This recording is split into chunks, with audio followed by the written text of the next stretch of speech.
Alright, I'm going to take my time to explain this because this can be a difficult task if you don't know what you're doing. Basically what you want to do is after you get that pilot hole done with the drill bit that came with your 256 tap set, is you want to insert the tap and go very slowly. If you start to feel the slightest bit of resistance, then back it out and clean out any shavings that may be there, and then just put it back in again and go a few more turns and just keep doing that until you think you've gone down far enough.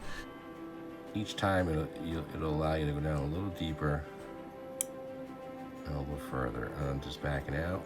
I take my time when tapping until you can get a good feel for this. I would suggest to just really take your time.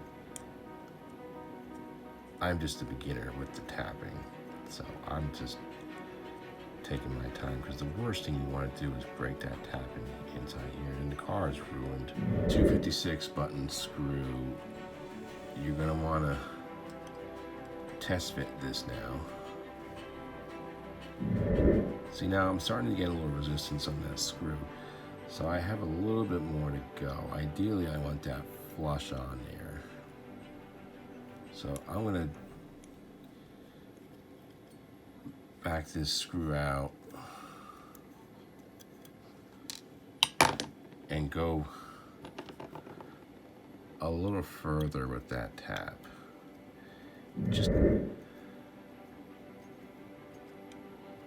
now, don't, just because it's easy to go in there, still take your time, because these taps are very brittle.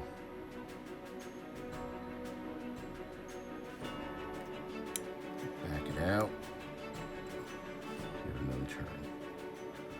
Back it out, give it another turn. Back it out, give it another good turn.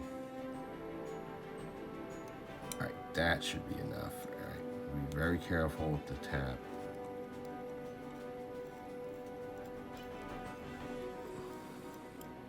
Okay, here we go. Let's see how well this worked.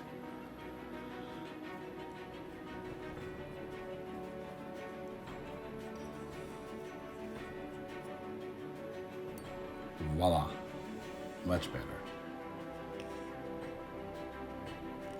Very easy once you really begin to know how to tap. Alright guys, hope you learned something there. Thanks for watching, and please like and subscribe, and for those who have subscribed, thank you so much, and enjoy the rest of this classic cars that I've recorded, and I'll see you guys next time.